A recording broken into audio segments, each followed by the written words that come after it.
Hello students, இன்றைக்கி நம்ம பார்க்க போகிறது வந்துட்டு important questions in pharmaceutical microbiology. B pharmacy third செம்மில் வந்துட்டு மைக்ரோபயாலஜி, ஃபார்மசூட்டிக்கல் மைக்ரோபயாலஜி இருக்குது இல்லையா, அதில் இருக்கிற அந்த 5 யூனிட் நமக்கு சிலபஸில் இருக்குது. அந்த 5 யூனிட்டில் என்னென்ன இம்பார்ட்டண்ட் கொஸ்டின்ஸ் அப்படிங்கிறத பார்ப்போம். இது ஒரு நேயர் விருப்பம் மாதிரி ஒரு ஸ்டூடெண்ட்டோட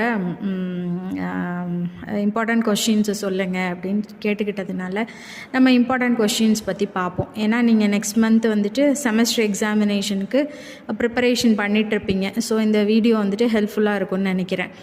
ஸோ ஃபஸ்ட்டு கொஸ்டின் அப்படின்னு பார்த்தோம் அப்படின்னா, define microbiology, explain different applied branches of microbiology. மைக்ரோபயாலஜினா என்ன அப்படிங்கிறது இருக்கும். மைக்ரோபயாலஜினா என்ன? It is a study of micro ஆர்கானிசம்ஸு.